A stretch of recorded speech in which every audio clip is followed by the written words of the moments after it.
All right, everybody, welcome back to the Extra Innings Podcast. I am your host, Elijah Rodriguez. What is going on, guys? Nice, peaceful Monday morning here in San Antonio.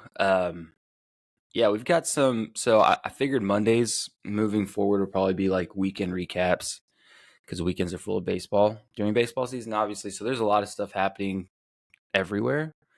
Every team's pretty much got a piece of news going on right now. So I figured I kind of found a good chunk of news that I felt was worthy.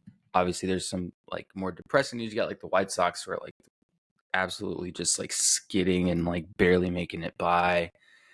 A lot of stuff happening. White Sox is one of the more like depressing notes. I was like, I just hoping they figure it out because their record is really bad. I'm actually gonna look it up just for shits and giggles because it is like real bad.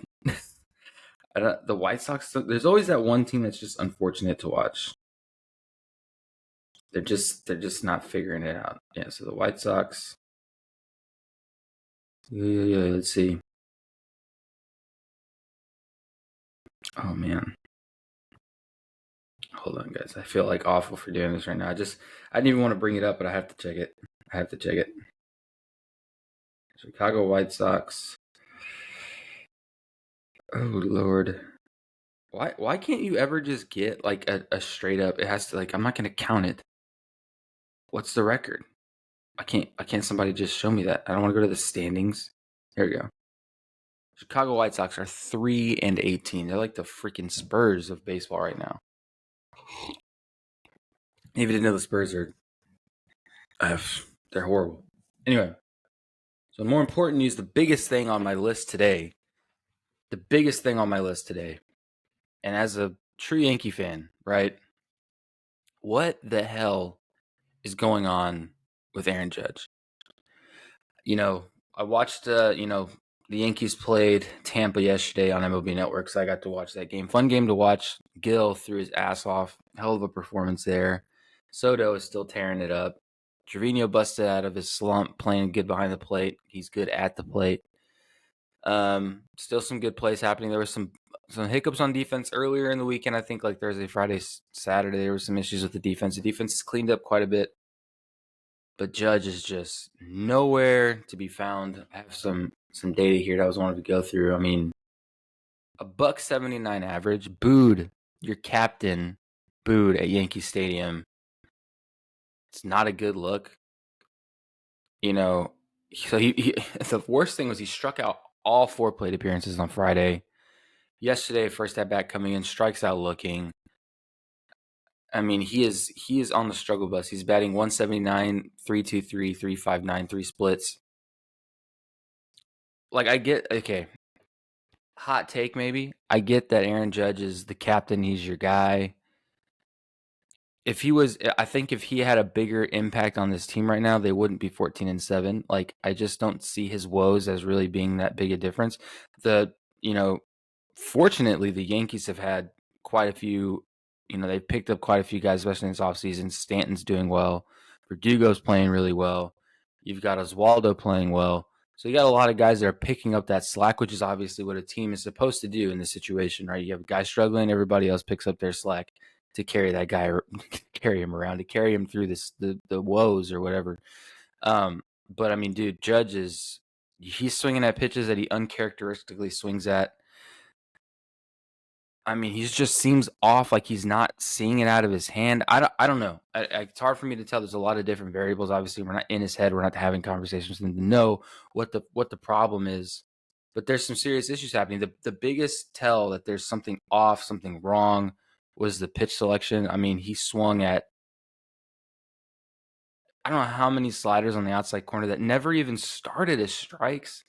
That just seems so uncharacteristic. Balls way in, just like what are you going to do with that kind of swing? Like it just doesn't look right. There's just something off with Judge.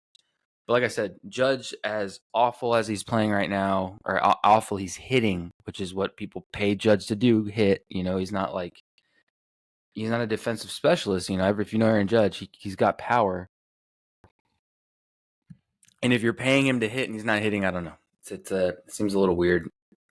The next big thing that I noticed that was a big kind of topic is, so with the whole Aaron Judge thing happening and him not showing up, Juan Soto is tearing it up. He's tearing it up. Yankee fans and Yankee people, if you look up news from New York Post, from anything news related, they're very dramatic. I saw one post that was like, "Oh my God, the Yankees are back to their 2023 offense." It's really not the whole team that's struggling, man. It's a little dramatic. I would say that it's just Judge and like maybe two or three other guys that are kind of struggling by, but Judge having his issues is still going to be Juan Soto is going to overshadow it. I mean, the dude is going absolutely insane right now. Juan Soto is trying to carry the whole Yankee team on his own, I guess. But he's on an absolute tear right now. So Soto, let me see something. So Soto's batting 354, right, with the remainder of the Yankees batting 222. So that's almost more than 100-point gap. So Soto is just tearing it up. He's loving being a Yankee, which is exciting. But the bigger question is, and this is where people are going to get all bent out of shape, is at this point, you're watching the Yankees as a Yankee fan, who's going to make a bigger impact on the team at this point in the season. And everyone, you want it to be Aaron Judge. You want it to be Aaron Judge because he's the captain. He's the guy. You want it to be Judge. But Soto is going to make the bigger impact. His energy is more alive. It just seems like he's like so excited to be there. I get first year, he's always, who doesn't want to be a fucking New York Yankee? I get it. So he's excited. He's happy. He's honestly maybe if he had a different start to the season, would the energy still be the way it is? I don't know. But he seems like a very energized person, regardless of of what's going on. He just seems like a very energized guy. So I think that he will have more of an impact and more of an influence on the rest of the team for the rest of the year. And I know that sucks to hear because Judge is the guy. Last year was rough after he signs that massive contract after the 62 home run season. Last year's a bust. This year starts off rough. It's worrisome, but there's obviously bigger things to worry about if you're the Yankees. I mean, I'm sorry, if you're a Yankee, that is a beautiful thing. He's only batting $179. He's not hurt, at least officially. He's not hurt, so we're okay. Because some other teams have some way worse things happening to them right now. So if I'm a Yankee fan, I'm upset that Judge is sucking pretty bad. But there's some bright spots to look at as well. Luis Gil got his first win in a long time. He pitched his ass off yesterday during the day. It was a day game. So there's good things happening for the Yankees. Stroman's still off to a hot start. So, hey, Judge has a slow start. Sucks. We'll get over it. We'll be okay. He'll figure it out. I'm confident in that. And unfortunately, until he gets that energy back, he gets that confidence back, he starts playing like Aaron Judge, hitting like Aaron Judge, Juan Soto's going to have to be the guy to step up and make those bigger impacts with these other guys trickling in and making more impacts on it as well. Like Verdugo, Cabrera's doing well. Volpe's still doing really hot. Rizzo's still doing really well. So, like I said, there's a lot of bright spots. This is just a really big, dark, not good spot. But you'll figure it out, right? All right, moving past the Yankees because I can talk about the Yankees all day. Ohtani actually broke a record yesterday. If y'all didn't hear, he now holds the most home runs by Japanese-born player, passing Hideki Matsui yesterday in their game against the Mets. The Mets that were actually on a really hot streak for a while, and then they kind of just fell off a little bit. So I don't know what that was all about, but they struggled to start. I remember they had a really bad start. And then all of a sudden they went on this streak. They were 12-6 in the last couple of class X amount of games they played, just going off. But then last night, or yesterday, I keep saying last night, but a lot of day games on Sunday. The Dodgers just broke out of their shell. I mean, they just went off. I think they were they won 10-0, something like that. 10-1, 10-2. It was a blowout. But the biggest news that day was that Ohtani hits the home run to pass Hideki Matsui and the most home runs by a Japanese-born player. Big deal. Awesome moment for Shohei. Crazy. I'm trying to see the number. I think it was 100 and something. No, it was more than 175. Yeah, so Matsui had 175. If you don't know Hideki Matsui, do some research. Legendary Yankee. Also played a little bit. Forget he played with the Angels Athletics and Rays because I mean everyone knows that he was like his biggest when he was a Yankee. Everyone knows that. Um, that's Hideki Matsui. It's crazy. Yeah, but even Otani, I mean, he's hitting 359, 419, 630, and had a league best 11 doubles and 35 hits. The dude is going off. Damn. It's almost like I get the whole thing that happened with him earlier in the year. It's a dark spot on his legacy. I think that things maybe got thrown out of hand. I'm not a fan of the way media handles certain things against people. But it clearly seems that that's not bothering him at all. The dude is on an absolute tear. Yeah, I mean, geez, it's yeah. I mean, it is insane. Yeah, so 176. So he was tied with Matsui with 175. Went to 176. I mean, it's a big deal. It was still super early in the game too, so it was still a deciding moment. It was like 2-0 when he hit that home run. So them, winning 10-0. Glasnow came out. Was exciting to watch him pitch. I love watching Tyler Glasnow pitch. He's fun to watch. Um, I think his last outing was pretty rough. The other outings he's been pretty stellar. Had a bad outing last time, so watching him come out and shove last night against the Mets, that's a boost. That was fun to watch. Um, the Mets have some sticks. They just got to figure a couple pieces out, man. I think their pitching was what hurt them really bad yesterday. Had a bad start from their starter. I don't even remember who it was. It was some ranger. I don't know who he was, but you know they've got some stuff to figure out. I'm not a huge Mets guy. I'm not going to delve into it. I know friends that are diehard Mets fans, and that's a brutal. That's tough. It's tough. That's all I'm going to say. Y'all have some issues. Have had some issues. I'm still baffled at how they botched having Scherzer and Verlander on the same roster, and they are now both gone. One won a World Series with Texas. The other went back to where he came from. So Mets have some. The Mets will be the Mets, I guess. That's the best way to do it. In other news, so we'll head on to the Astros. We gotta talk about this.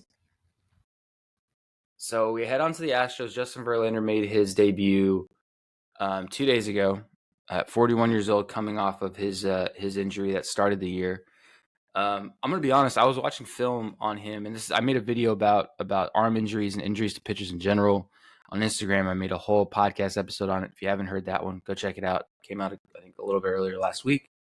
But Verlander was a guy who had a lot to say about pitching, um, about pitching injuries. But and that's when I heard about that, and then I saw his film from his hook start. I think it was either the hooks or in Sugarland. I saw him make some film, and he gave up a lot of hits. It wasn't a very smooth outing, and when he had a couple of his rehab starts, it was shoulder inflammation. That's what it was. But so he had tough spots. I know that he was throwing a lot of breaking balls. Obviously, he was working on something that time when it was just not a good outing. But that was his last one going into this start last Friday. So I was worried. I was like, oh damn. I'm not like I said, I've said this 100 times.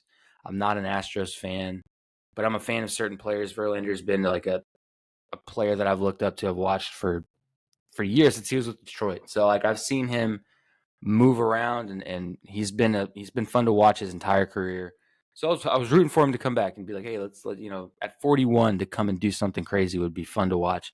And he had a great outing to start it. Even though I was a little bit nervous, like he tossed 6 innings, he did well. I think that it's big. I think that's a big, big, big thing to have him back in the clubhouse, to have him back in the rotation. That's like as a team that's struggling, that's a glimmer of hope that like, hey, we got Verlander back. We can do some stuff with him on the bump. It was against the Nationals. Nationals are whatever, so not like he was pitching against the Yankees, not like he was pitching against some ultra hot team, but still light at the tunnel nonetheless. I hate this shit. His fastball, okay, of course, like at this point they have to report on the velo because that's what we need to know. His fastball averaged 93.4 and topped out at 95, so it was down. You're talking still 95 at 41 years old. What are we worried about? He did great. Why does it fucking matter? Yeah, it's plenty good to get out. So no shit. Jesus, but my God, I hate that crap, man. That's ridiculous. But anyway, back to the Astros. So though they had a glimmer of hope yesterday, they got to blow another tough spot. So Verlander, so the Astros are still off to a terrible record. They're not White Sox bad, but 6-14, a team ERA of 5.24. I mean, if you didn't know that the Astros woes were bad, I mean they've got. I think that they're like between. I think Ryan Presley and Josh Hader both have like an 8.5 something ERA. Like those are guys that are supposed to close and like set up games for you. I will say that, the Astros have their woes. Like I said, I don't want to spend too much time here. It's another team that I can talk about forever because there's just so much happening on their roster and with their team. Those are guys, you paid Hader a lot of money to get what you're getting out of him, which is what I warned and I said for so many times. Like, guys, if you're a team, like, obviously, what weight do I hold? Like, no one's going to fucking listen. Like, you're not going to listen to me. I get it. It's just frustrating that I told a lot of Astros fans, like, they were pumped. We got Hader. Like, number one, let's talk about that real quick because it's not even on my list, but I have to talk about it. If you have Hader, right? So you go out and get a closer. Presley's been your closer for what, 4 years now? He's been your guy. Done well. You've won World Series with him. You've made a lot of playoff runs. He's been clutch in a lot of situations. Did really no wrong. I mean, he had maybe not as great a year last year, and it's been kind of tailoring up. He's getting up there in age, but like, what message does that send to him? That like, hey, I've been here. I've got my tenure. I've been putting in time, effort, whatever. We've been through a lot. I'm still here, and then you went out and got Hader, and you're going to make me the eighth inning guy.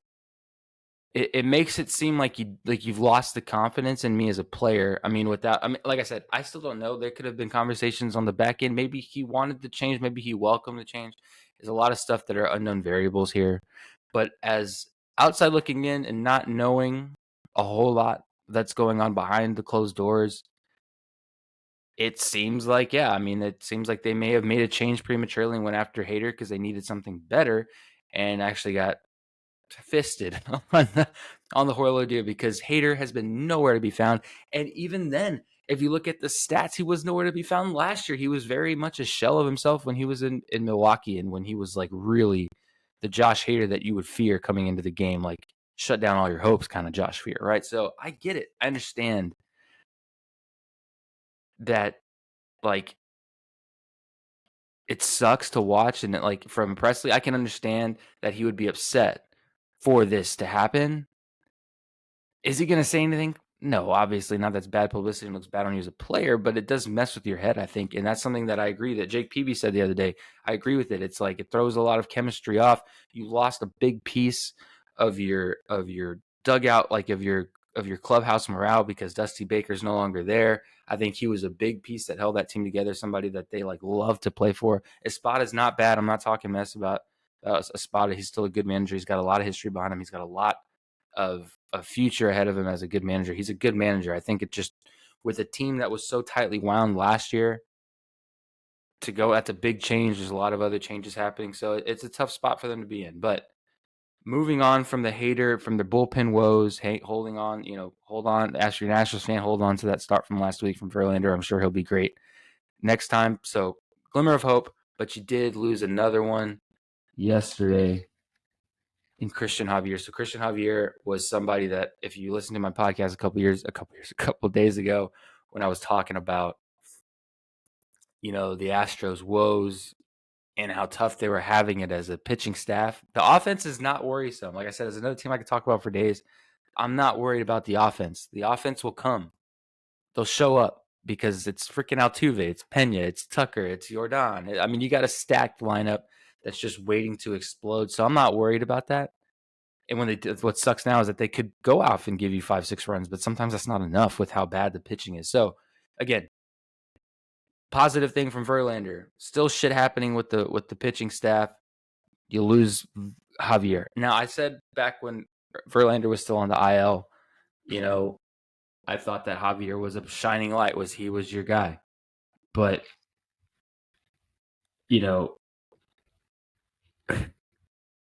I thought that was something that you could look to, like, hey, he's going to carry us. Psych! No, he's not going to carry you because he's down 2. So, God dang, this pitching. Jeez, this pitching staff is, wow, decimated. And they did send Forrest Whitley back down, it seems like. Yeah, so Whitley's sent back down. So you got now Framber Valdez on the IL. You've got Christian Javier on the IL. You've got Urquidy on the IL. You've got McCullers on the IL. Luis Garcia on the IL. So now you switched out. Pretty much you got Verlander back, switched out for Christian Javier.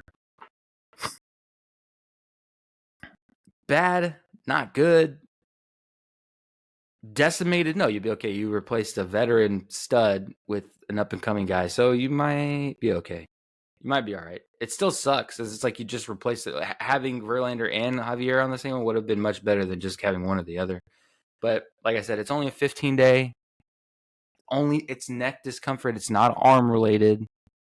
So silver lining. Okay, so an injury update altogether.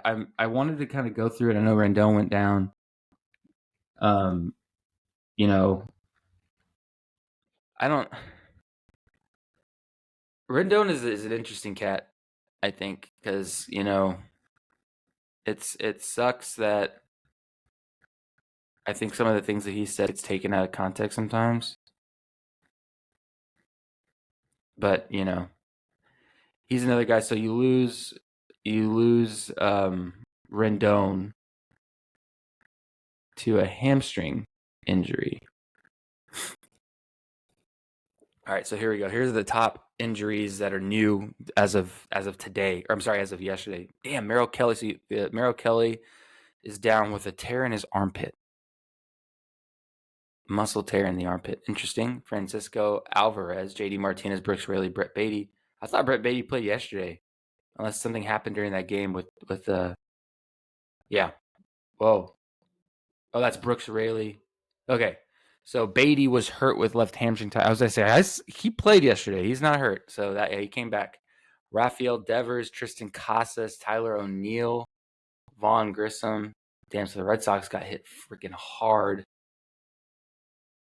So Merrill Kelly's only on the D-backs. JD Alvarez, JD Martinez, Brooks Raley, and Brett Beatty. But Brett Beatty's back. Positive, but Jesus, Rafael Devers, Tristan Casas, Tyler O'Neill. The Red Sox have Vaughn Grissom. They've been blown with injuries. God. Christian Javier and Framber Valdez. We just talked about those. Rendon left Saturday's game against the Reds after sitting hamstring injury after beat out to the first base. Take it easy on my man Rendon, man. Come on. Take it easy. So Garrett Cole's still down. DJ LeMahieu's still down. Tommy Conley, however you want to pronounce it. Oswald's down. Deep into his throwing program. Okay. Conley, shoulder inflammation, toss open Friday. Not quite there yet. Expected to begin minor league rehab for LeMahieu on Tuesday. Let's go. And then Cole has now increased his throwing to 90 feet. Positive news, right? Good. Scherzer's still down, but so Scherzer's another guy. I saw that he was looking to come back in like a month. I think they said May. Damn. That's fast considering he was hurt for a while. I know he's already looking. He had back surgery, so he's already looking at a start. Frankie Montas down. Oh, he got drilled. Damn. So no fracture, but he got rocked. I don't know if you saw that. Frankie Montas got hit by a 101 mile an hour comebacker right in the arm. Still makes the play, but that was rough. So Walker Buehler. I've been waiting for Walker. I feel like Walker Buehler's been gone. I haven't seen Walker Buehler pitch in so long. But he had Tommy John. He's already made his 4th rehab start. Thank God. I'm so pumped to see Walker Buehler make his debut. He allowed 2 runs on 4 hits over 2 2/3 to 68 pitches. He's going to have one more start before they consider returning into the majors. That would be big for the Dodgers, man, to add him in there because Yamamoto has been struggling. Glasnow's back on his shit, but yeah, it's pretty much like the biggest news in injuries. Oh fuck, Fairbanks is down. Oh man, Fairbanks was unavailable the first 2 games of the race series against the Yankees at Yankee Stadium due to stomach. Oh, old. He's already back. Interesting. Okay, so that's the injury report. The most up-to-date, high-profile injuries. Obviously, there's going to be a lot of minuscule injuries, smaller guys that are hurt, up and down, roster changes, roster moves, whatever. Okay, now I made a video. My next topic here, I made a video. I'm kind of trying to run through these because I want to keep these short and concise and fast because I'm releasing them every day. I don't want hour podcasts every day. I'm going to lose you guys. So, next one, Paul Skeens. I made a video on socials about it because everyone is like, why isn't Paul Skeens in the big leagues? He should be in the big leagues. Like, I think they're going to take the time with this guy. Like, okay, you're looking at all the pitching injuries, everything that's going on with pitchers. You'd be stupid to think that managers and management are not aware of what's happening with all this stuff. Honestly, like you'd be dumb to think that. Like they may not have an answer for it, they may not be changing their ways, but they are aware of the pitching injuries that's happening to in all aspects, not just elbow, all over the place. So, you know, Paul Skeens is a freak of nature. He's throwing pitches like I think the last time I checked, I didn't see he just had another start not too long ago. But out of his innings, he threw like 35, 34, 35 pitches over at 100 or over 100 miles an hour. Again, I could tail this in back to the velo situation and the problems and all that shit. I'm not going to because I think because his pitches, they look so effortless. I'm not gonna lie, they look so effortless that sometimes I'm like, is this guy even in the same boat as some of these other guys? Like, but oh shoot, we got some juice. Paul Skeens is frustrated with the workload limits as Pirates prospect continues scoreless streak in minors. Yes, so he is. I mean, it's not even. He's just absolutely demolishing everyone that steps into the box. I mean, he's got a scoreless. I think his ERA is still 0. But again, I can see. So I see this right. So this guy's wanting to pitch. He's showing that he can do it. He's showing that he's got the threshold and the workload balance. He can do it. So not pitching more than 4 innings it sucks. It's like what like I want more. I have more to give. I have more to play.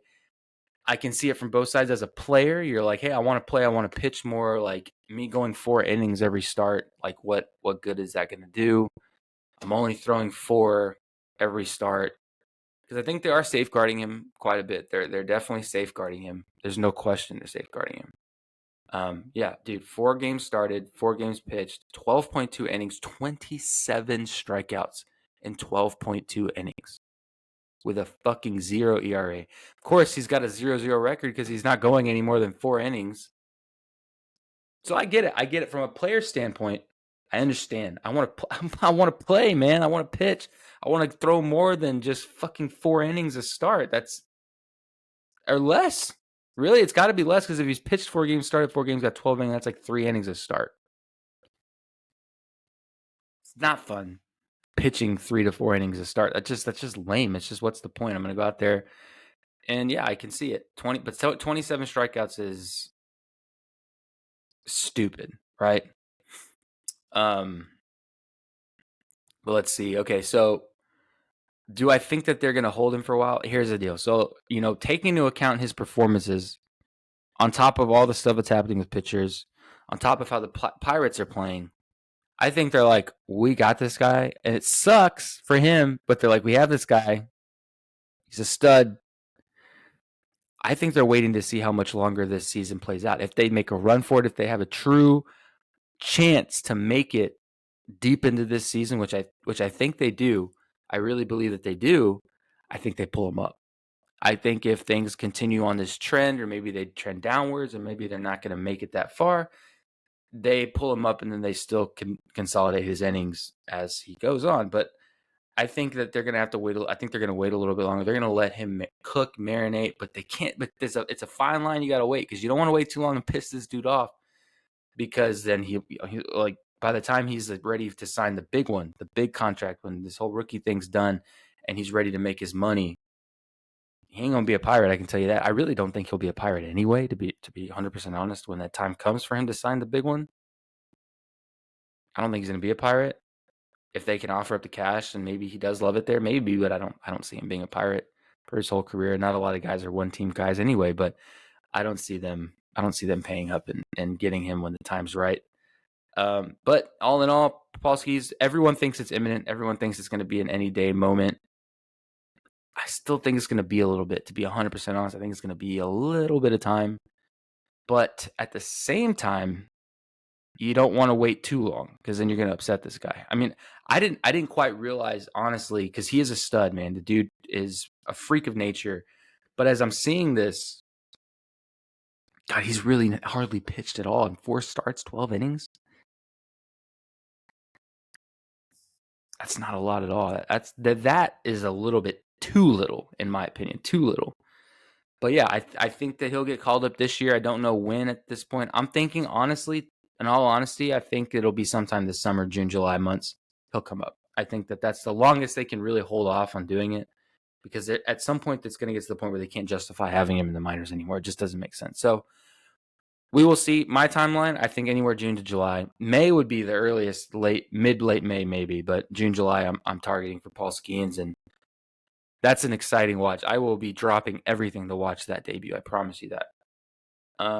But on another guy who's not sad.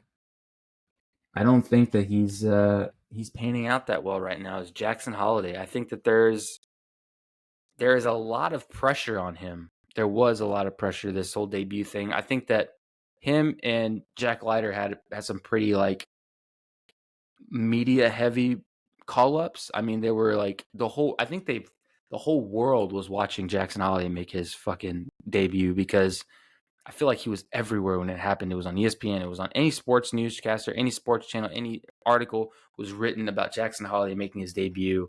And even the debut, I was one of the, I'm not going to even say here in front, I was one of the guys wanting to watch that debut and watch him show up, because his numbers in AAA were stupid. He's like a Paul Skeens, just like absolutely tearing it up. Maybe not to that extent, but he was playing really well. And then, he comes up. I just had a weird feeling when he came up. I just didn't think he was fully ready. Personally, I looked at the game. I thought he was playing really well. He was tearing it up, but just the time, something didn't seem right. It didn't seem ready. And then he comes to, he started in Fenway, which is number one, probably overwhelming altogether. You're starting your major league career at Fenway against the Red Sox, massive stage. The history there is probably a little bit nerve wracking. I mean, it's fucking Fenway, so like playing at Fenway probably threw some nerves in there, but he made an error. He had his first RBI, but didn't get a hit.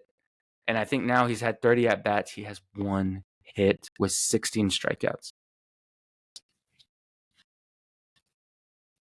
Ah, man. So, okay, here we go. So he's got 30 at bats, 4 runs scored, 1 hit, 1 RBI. He's batting .033 with a 127 OPS and a .094 OBP. Talk about underwhelming. I hate talking, and let me clarify this. I hate, obviously the bad stuff makes the news more than, like, obviously, like, we had some good stuff in here, but a lot of this has been pretty down. Besides this, Paul Skeens, Soto was fun. I get that it's a lot of negative stuff happening, because it's just, that's what makes the news. But like, I just think that he was pulled up a little too early. I think he was pulled up a little too early. I think that I just truly think it was too early. I don't think he's fully ready yet. And but before I go any further, I'm stopping myself. People slump. Look at Aaron Judge. Look at Gavin Lux. Look at a lot of guys that are really struggling at the plate. That's part of the game. But what's concerning in his spot, if he wants to stay in the big leagues, if he wants to continue playing at the big league level, how much room are they going to give him is the big question. How much room, how much time are they going to give him to hop out of this? Because like I said, 30 at bats, 16 strikeouts. He struck out more than more than half of his at bats. So at what point are they going to say, okay, we need to send this guy back down? Hey, it might be actually good they send him back down, get a confidence boost, play a little bit lower caliber ball, get your swing back. If something changed, something, you mechanically are off, whatever it is, get back in there. Because we haven't, even if they lower Holiday, we have not seen the last of Jackson Holiday. Promise you that. Whether it's later this year, whether it's he makes the 40 out of the spring training next year, we haven't seen the last of him. It's not like his career's derailed if he gets sent back down. It's still early. He got drafted in 22. So there's still time. I think that him getting sent down wouldn't be the worst thing in the world.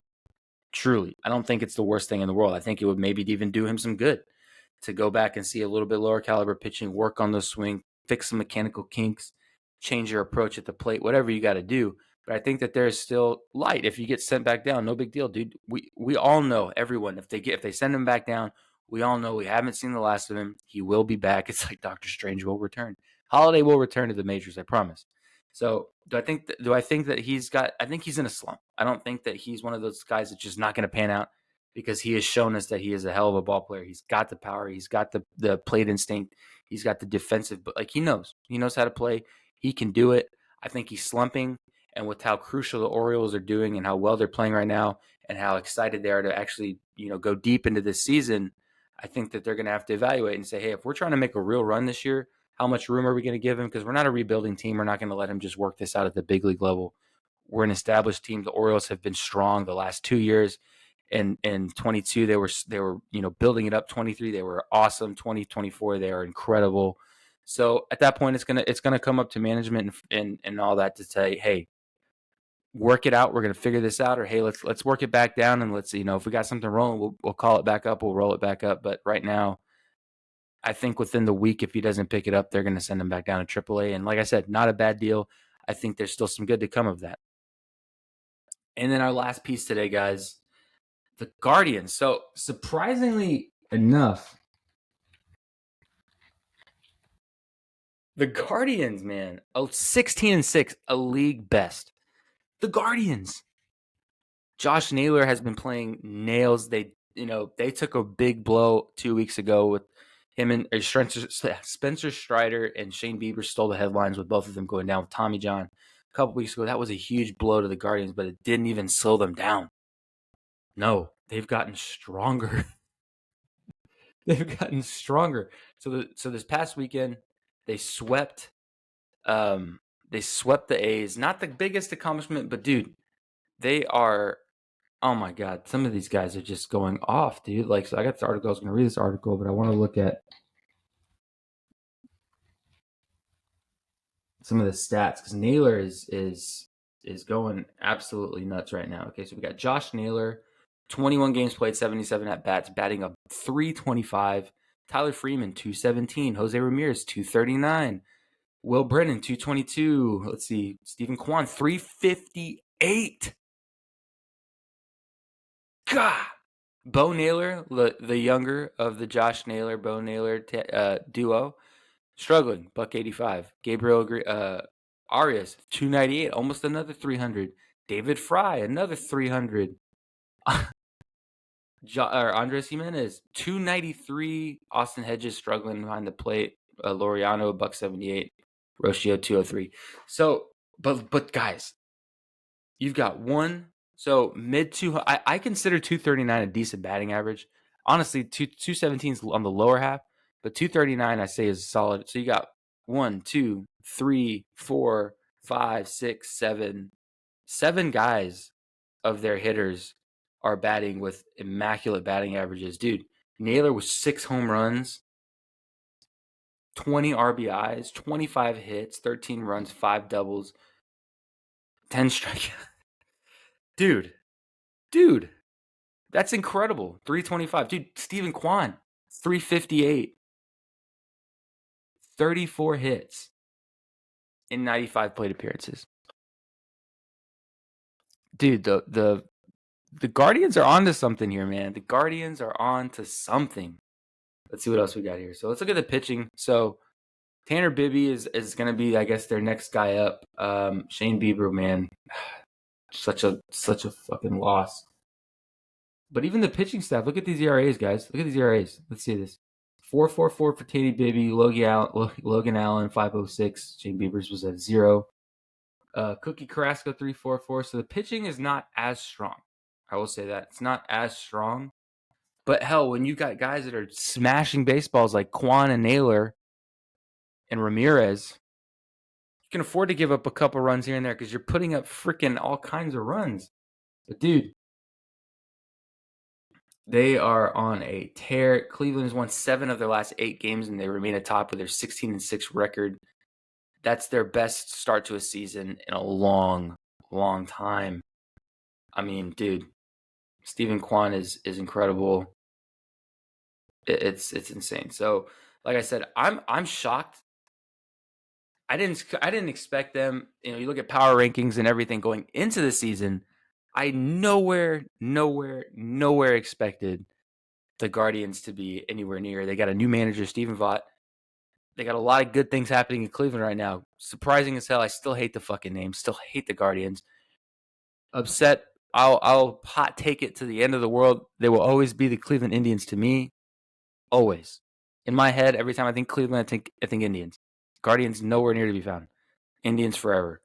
But yeah, guys, this is an interesting thing. I'm gonna keep my eye on the Guardians for the next couple weeks. So be sure I'll be giving some Guardian news because they keep playing like this. This is a fun season, man. Like all in all, I'm done with all my topics today. This is a fun season. We got a lot of great stuff happening. There's a lot of somber stuff with pitchers and injuries happening, but this is a fun year, man. There's a lot of stacked teams, a lot of guys playing good baseball. So, like I said, this is fun. This is really interesting. So, thanks for listening, guys. Like I said, Mondays are going to be kind of a recap of stuff happening around the league, with the stuff during the week going to be kind of more tailored towards mindset or just kind of one-off stuff like that. But I'm super pumped, man. This is insane. Like, this is a fun season. There's a lot of cool stuff happening. A lot of cool stuff still going to happen. A lot of debuts that have been delayed with injuries that I'm still excited to see in the next coming months. So baseball is fun, guys. Baseball is fun. If you're a Yankee fan, tread lightly with Judge. He'll figure it out. We're going to do this, man. It's going to be all right. I have to end it with a Yankee thing because I'm a fucking diehard Yankee fan, man. So I'm happy, but I'm happy with how they're playing. We got some good stuff. Yankees are still hot. Soto's still hot. We got some good bright spots. Judge needs to pick it up, but we're going to be okay. So thanks, everybody, for listening, and we'll be sure to catch you guys in the next one. Like I said, daily episodes coming out this week. Check out our social medias. We got one-off stances and hot takes on there on Twitter, TikTok, Instagram. So go check us out. Like, subscribe on YouTube. Like I said, lots of stuff happening, guys, and we'll be sure to catch you guys in the next one.